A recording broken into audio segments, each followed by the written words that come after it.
Morning बच्चों, पिछले class में आपको सारणिक में एक्सरसाइज 4.2 को कंप्लीट किया गया था। अब आज की क्लास देखिए एक्सरसाइज 4.3 में। देखिए इसमें 4.3 में पहला सवाल है जिसमें ये कहा जा रहा है कि निम्नलिखित प्रत्येक में दिए गए शीर्ष बिंदुओं वाले त्रिभुजों का क्षेत्रफल ज्ञात कीजिए। ठीक है, यहाँ पर देखिए 3 बिंदु दिए जा रहे हैं जिसके निर्देशांक हैं पहले बिंदु पे -2, -3, 3, 2 और -1, -8। इस प्रकार से ये 3 बिंदुओं के निर्देशांक दिए जा रहे हैं। ठीक है, अब इनका हमें क्षेत्रफल ज्ञात करना है। तो क्षेत्रफल का पहले हमें सूत्र पता होना चाहिए। तो क्षेत्रफल ज्ञात करने का सूत्र होता है डेल्टा बराबर लिखा जाता है 1/2 सारणिक मान के अंतर्गत, क्योंकि हम ये सारणिक विधि से हम क्षेत्रफल निकालना सीखेंगे यहाँ पर।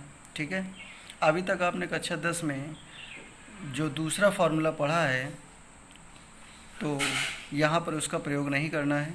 आपको यहाँ पर सारणिक विधि से क्षेत्रफल निकालना सीखना है। तो इसका सूत्र होता है 1/2 सारणिक के अंदर लिखना है x1 y1 1, यानी पंक्ति रूप में आपको बता रहे हैं x2 y2 1, x3 y3 1। ठीक है, यहाँ पर आपको x1 y1 की जगह पहला बिंदु रखना है, x2 y2 की जगह दूसरा बिंदु रखना है और x3 y3 की जगह पर तीसरा बिंदु रखना है और फिर इस मान को हल करना है, इसका सारणिक मान निकालना है जिससे इसका क्षेत्रफल ज्ञात हो जाएगा।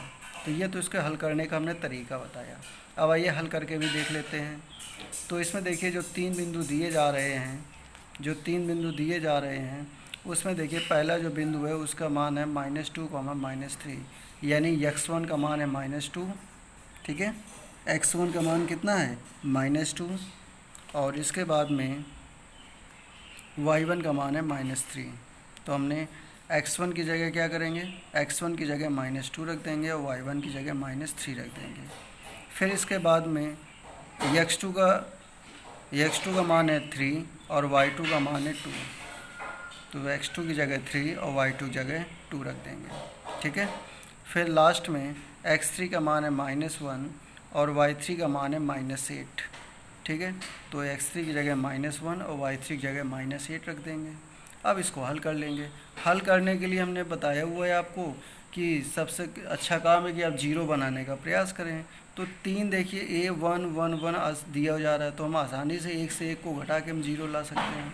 तो हमने यहाँ पर क्या किया, हमने किया यहाँ पर r1 tense to r1 - r3 और r2 tense to r2 - r3। तो जब हम r1 - r3 करेंगे, उसका मान r1 में रखेंगे, तो देखिए यहाँ पर क्या वैल्यूज़ मिल जाएंगी। तो यहाँ पर आपको ये वैल्यूज़ मिलेंगी r1 - r3, ये -- +1 हो जाएगा भैया। आप लिखेंगे r1, इसके बाद में माइनस, इसके बाद में r3, तो ये -1 वैल्यू आ जाएगी, -1 रख देंगे। फिर अगले मान में देखिए r1 - r3 फिर से करेंगे तो r1 हो गया, इसके बाद माइनस हो गया और फिर इसके बाद r3 हो गया। इसको हल करेंगे तो 5 आ जाएगा। फिर r1 - r3 यहाँ होगा तो 1 - 1 क्या हो जाएगा, 0। ठीक है, अब इसके बाद नेक्स्ट है r2 tense to r2 - r3, तो r2 - r3, तो माइनस करेंगे तो -+1, तो 3 + 1 4। फिर r2 - r3 यहाँ भी करेंगे तो ये r2 हो गया, ये माइनस हो गया और ये r3 हो गया। तो ये 2 + 8 कितना हो गया, 10, तो ये 10 लिखा हुआ है। फिर लास्ट में इधर 1 - 1 कितना हो गया, 0। तो इस तरीके से ये वैल्यू ये आ गई। अब देखिए 2 0 बन गए, तो उसी में ये जो है तीसरे कॉलम है, तो तीसरे कॉलम के सापेक्ष इसका प्रसार कर देंगे। तो ये दोनों मान तो 0 हैं, तीसरे वाले के सापेक्ष प्रसार होगा, तो जिसके सापेक्ष प्रसार करेंगे उसका क्या करेंगे, रो कॉलम को हटा देंगे।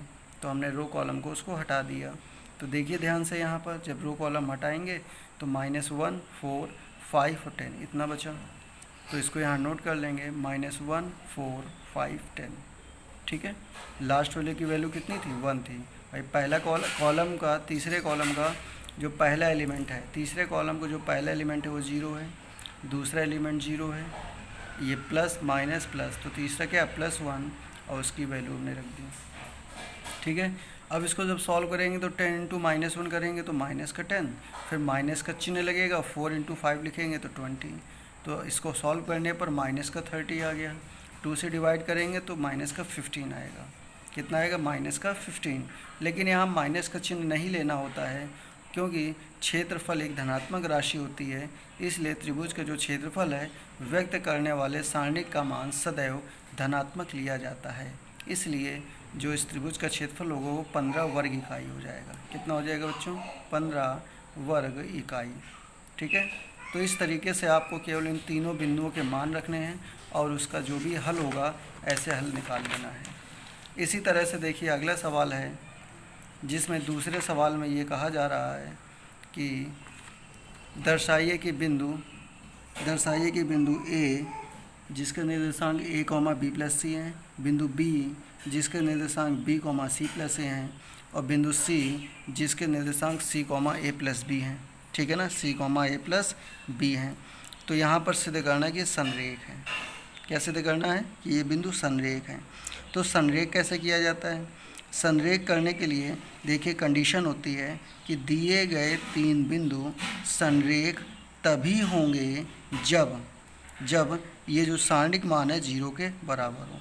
देखिए अभी आपको हमने त्रिभुज का क्षेत्रफल ज्ञात करने के लिए सूत्र बताया था कि जिसमें लिखा था डेल्टा बराबर 1/2 x1 y1 1 x2 y2 1 x3 y3 1। ये जो सूत्र है ये किसी त्रिभुज का क्षेत्रफल ज्ञात करने के लिए है। तो देखिए ये जो सारणिक मान लिखा हुआ है यही मान भी यही लिखा हुआ है, और जिसका मान हमें 0 के बराबर सिद्ध करना है। यानी जो दिए गए बिंदु हैं, जो 3 बिंदु हैं, उनको अगर संरेख सिद्ध करना है, इसका मतलब होता है कि उसके द्वारा निर्मित त्रिभुज का क्षेत्रफल 0 होगा। भाई अगर 3 बिंदु एक ही रेखा में है, संरेख का मतलब क्या होता है कि एक ही रेखा में हो, तो अगर एक ही रेखा में होंगे तो उनसे कोई त्रिभुज बनेगा नहीं जिसका क्षेत्रफल निकाला जा सके। इसीलिए जो त्रिभुज का क्षेत्रफल का सूत्र होता है उसी सारणिक मान को 0 के बराबर अगर हम सिद्ध कर दें तो हमें ये ज्ञात हो जाएगा, या ये सिद्ध कर देंगे कि दिए गए बिंदु क्या है? संरेख है। ठीक है, तो अब आपको समझ में आ गया होगा कि हमें क्या करना है। यहाँ पर हम इन तीनों बिंदुओं को रख देंगे। तो देखिए ये मान है यहाँ पर x1। ठीक है, ये मान है यहाँ पर क्या दिया जा रहा है? इसमें ये मान इसमें दिया जा रहा है, देखिए ध्यान से। हाँ अब ठीक है, ये मान दिया जा रहा है x1, ये y1, फिर ये x2, ये y2, ये x3, ये y3। ठीक है, तो ये मान जब यहाँ रखेंगे तो ये वैल्यू इस तरह से परिवर्तित हो जाएगी a, b plus C, b, c plus A, c, a plus b, और लास्ट में क्या है? 1 1 1। तो हमने क्या किया? c2 tense to c2 plus c1 कर दिया, c2 tense to c2 plus c1 कर दिया।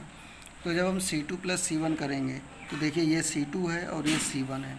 जब इसको हम c2 प्लस c1 करेंगे तो a plus b plus c आएगा, यहाँ b प्लस c प्लस ए जिसको हम a plus b plus c लिख लेंगे, और यहाँ c plus a plus b होगा जिसको फिर से हम a plus b plus c लिख देंगे।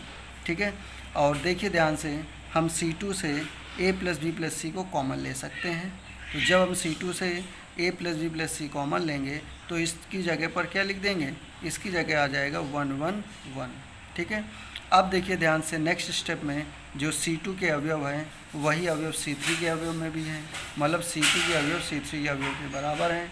और जब किसी सारणिक में किसी 2 पंक्ति या किसी 2 स्तंभ के अवयव समान हो तो वह उस सारणिक का मान 0 के बराबर होता है। तो इसलिए इस प्रॉपर्टी से इसका मान, इस सारणिक का मान कितना आ जाएगा? 0 आ जाएगा। और 0 से बाहर जो वैल्यू लिखी a प्लस b प्लस सी, 0 से बाहर जो वैल्यू लिखी a प्लस b प्लस सी, जब इसको गुणा करेंगे तो इसका मान कितना आ जाएगा? 0। और अगर इस सारणी का मान 0 आ रहा है इसका मतलब दिए गए 3 बिंदु क्या हैं? संरेख हैं। ठीक है, तो ये हमने एक प्रॉपर्टी का यूज़ से किया है। आप इसको दूसरे मेथड से भी लगा सकते हैं, और दूसरा मेथड यहाँ पर यही है कि ये 3 1 दिए जा रहे हैं, आप इसमें से 2 0 बना लें और उस तीसरे के सापेक्ष प्रसार कर दें। ठीक है ना, उसका प्रसार कर दें, और जब प्रसार करके उसका मान निकालेंगे तब भी आपको इसी तरह से 0 मान ज्ञात हो जाएगा।